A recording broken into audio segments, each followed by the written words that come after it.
എല്ലാവർക്കും നമസ്കാരം. ഇന്ന് നാം പറയാൻ പോകുന്നത് ശിവരാത്രിയെക്കുറിച്ചാണ്. ഈ വരുന്ന ഫെബ്രുവരി 15-നാണ് ശിവരാത്രി ആഘോഷിക്കുന്നത്. ഈ ശിവരാത്രി നാളിൽ നാം ചെയ്യേണ്ട കാര്യത്തെക്കുറിച്ചാണ്. അങ്ങനെ ചെയ്താൽ നമ്മുടെ കുടുംബം രക്ഷപ്പെടും. അതെല്ലാവരും മറക്കാതെ ചെയ്യുക. ഈ കർമ്മം, പറയാൻ പോകുന്ന കർമ്മം കുംഭമാസത്തിലെ കൃഷ്ണപക്ഷ ചതുർദശി നാളിലാണ് നാം ശിവരാത്രി ആഘോഷിക്കുന്നത്. അതിന് ആസ്പദമായ ഒരു കഥയുണ്ട്. ചുരുക്കി ഞാൻ പറഞ്ഞുതരാം. പണ്ട് അസുരന്മാരും ദേവന്മാരും അമൃത് കടഞ്ഞെടുക്കാൻ വേണ്ടി തീരുമാനിച്ചു. പാലാഴി മഥനം. അതിന് മന്ദരപർവ്വതത്തെയാണ് അവർ കാണ്ഡമായി ഉപയോഗിക്കാൻ തുടങ്ങിയത്. പാശമായി ഉപയോഗിച്ചത് എന്താണെന്നറിയോ? വാസുകി എന്ന നാഗത്തെയാണ്. അങ്ങനെ അവർ പാലാഴി മഥനം ചെയ്യാൻ തുടങ്ങി. കുറേ സമയം കഴിഞ്ഞപ്പോൾ വാസുകി എന്ന നാഗത്തിന്റെ വായിൽ നിന്നും അഘോരമായ കാളകൂട വിഷം പുറത്തേക്ക് വരാൻ തുടങ്ങി. അത് ലോകത്താകമാനം ഇങ്ങനെ വ്യാപിച്ചു.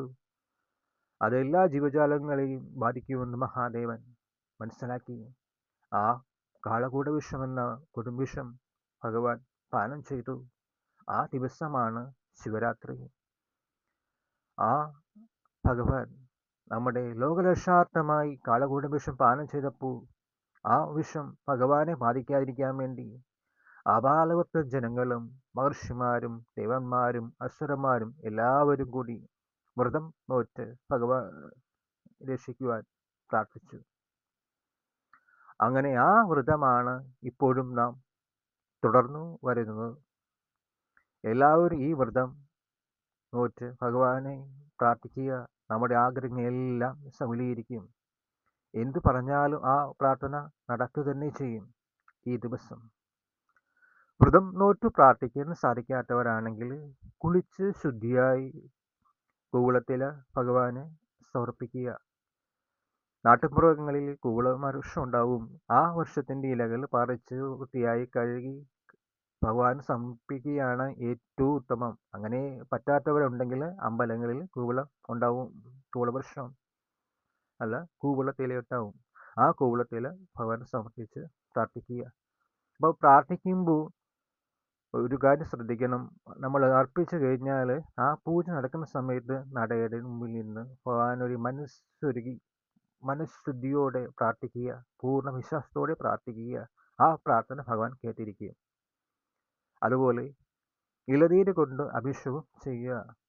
നമ്മുടെ വീട്ടിലെ തെങ്ങുണ്ടാവുമല്ലോ, അവർ കരിക്കിട്ട് ആ കരിക്ക് വൃത്തിയായി കഴുകി ഭഗവാന് മുന്നിൽ നടയുടെ വാക്കിൽ കൊണ്ട് വയ്ക്കുക. എന്നിട്ട് തിരുമോനോട് പറയുക, ഇതൊന്ന് അഭിഷേകം ചെയ്തു തരുമോ? അപ്പോൾ തിരുമേനി അഭിഷേകം ചെയ്തു തരും. ഇത് നമ്മുടെ വിചാരിക്കുന്ന കാര്യം ഇത്രയും വേഗം പെട്ടെന്ന് നടക്കാൻ വളരെ ഉത്തമമാണ്. ഇനി ജപിക്കേണ്ട മന്ത്രത്തെക്കുറിച്ച് പറയാം. ഗായത്രി മന്ത്രമാണ് ഭഗവാന്റെ ജപിക്കേണ്ട മന്ത്രം പറയാൻ പോകുന്നത്. അത് ഇങ്ങനെ ജപിച്ചാൽ ഇത് ഏറ്റവും ഉത്തമമാണ്. ഓം തത്പുരുഷായ വിദ്മഹേ മഹാദേവായ ധീമഹി തന്നോ രുദ്ര പ്രചോദയാത്. ഈ ഗായത്രി മന്ത്രം അതിവിശേഷമാണ്. ഈ മന്ത്രം എത്ര തവണ വേണമെങ്കിലും ജപിക്കാം.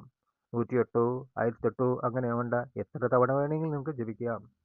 അതിൻ്റെ കൂടെ പഞ്ചാക്ഷരി മന്ത്രമായ ഓം നമ ശിവായ ഈ മന്ത്രവും എത്ര തവണ വേണമെങ്കിലും ജപിക്കാം. ഭഗവാന്റെ അനുഗ്രഹം നമുക്ക് വേഗം ലഭിക്കുകയും ചെയ്യും.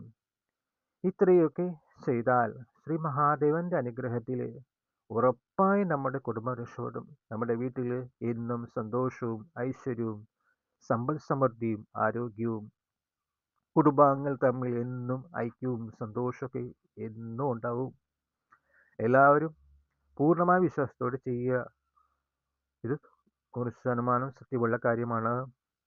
ഇത്രയും പറഞ്ഞുകൊണ്ട് എല്ലാവർക്കും മഹാദേവന്റെ അനുഗ്രഹം ഉണ്ടാകട്ടെ എന്ന് പ്രാർത്ഥനയോടെ വീഡിയോ നിർത്തുന്നു.